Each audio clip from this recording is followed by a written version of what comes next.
নমস্কার বন্ধুরা, আর একটা নতুন পর্বে তোমাদের সবাইকে জানাই স্বাগত। আজকে নিয়ে চলে এসেছি বেশ কিছু কিচেন টিপস, যেগুলো কিন্তু আমাদের জানা থাকলে আমাদের সংসারে কিন্তু অনেকটা কাজ সহজ হয়ে যাবে। প্রথম যে টিপসটা শেয়ার করব, দেখো, জামা কাপড়ের ক্লিপ কিন্তু আমাদের প্রত্যেকেরই ঘরে ঘরে থাকে। তো এই ক্লিপগুলো যখন আমরা ইউজ করি তখন কিন্তু ঠিকঠাক টাইমে খুঁজে পাই না। আর এই ক্লিপ ছাড়া কিন্তু আমাদের জামা কাপড় বাইরে রাখাটাও কিন্তু প্রায় অসম্ভব হয়ে পড়ে। আর যখন জামা কাপড়গুলো তুলি তখন কিন্তু ক্লিপগুলো যেখানে সেখানে রেখে দিই, তার ফলেও কিন্তু হারিয়ে যাওয়ার একটা চান্স থেকে যায়। তো ঠিক টাইমে না পেলে যে কত বড় সমস্যার সম্মুখীন গৃহিণীদের হতে হয় সেটা একমাত্র গৃহিণীরাই জানে। তো সেই জন্য এখানে দেখো একটা নিয়েছি আমি এরকম একটা মোটা কাগজ। তো তার উপরে মানে যেটা কার্ডবোর্ড বলে সেরকম বোর্ডের মধ্যে কিন্তু আমি এই ক্লিপগুলো এইভাবে আটকে রেখে দেবো। তাহলে ক্লিপগুলো খুব সহজে হারাবেও না, আর আমাদের কিন্তু কোথাও খোঁজাখুঁজিও করতে হবে না। অনেকটাই টেনশন থেকে কিন্তু আমরা মুক্ত হতে পারবো। তো এইভাবে অবশ্যই তোমরা যদি গুছিয়ে রাখো তাহলে খুব সহজেই কিন্তু হাতের কাছে ক্লিপগুলো খুঁজে পাওয়া যাবে।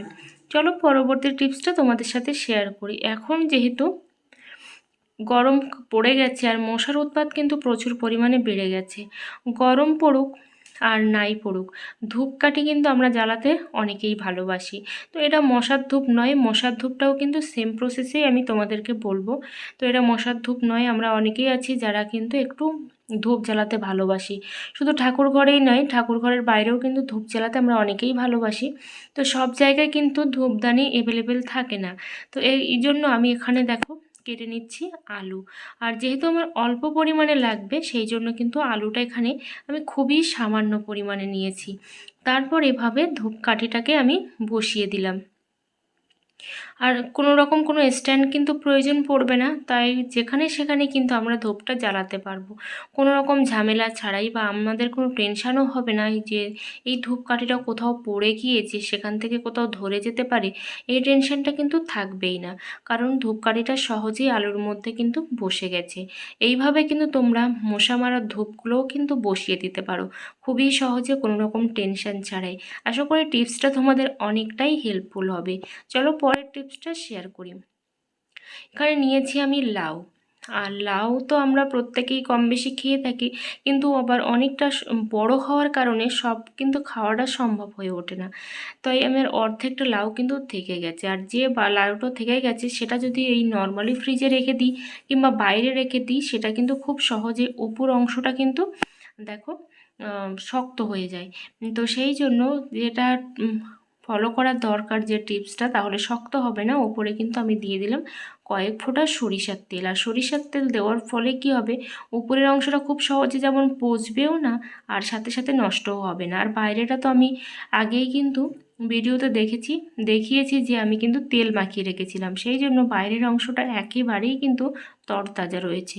পরে যে টিপসটা তোমাদের সাথে শেয়ার করব, এই যে আলুটা অর্ধেক কেটেছি, এখন যেহেতু আমি রান্না করব না, তো এই আলুটা যখন রেখে দেব একদমই কিন্তু কালো হয়ে যাবে। তো কালো হয়ে যাবে সেই আলু আমাদের খেতেও কিন্তু মোটেও ভালো লাগবে না।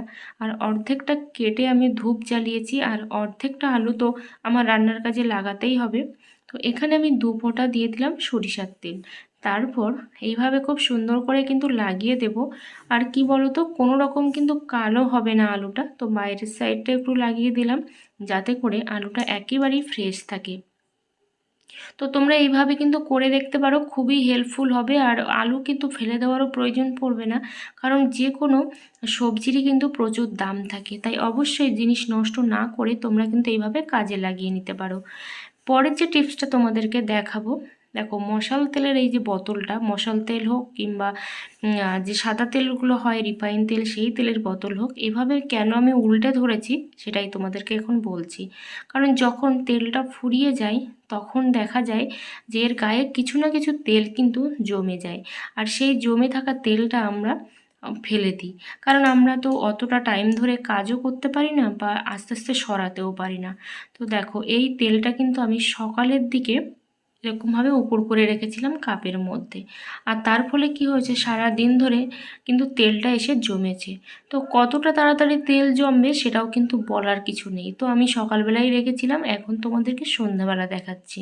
তো তোমরা কিন্তু চাইলে এইভাবে উপর করে রাখতে পারো।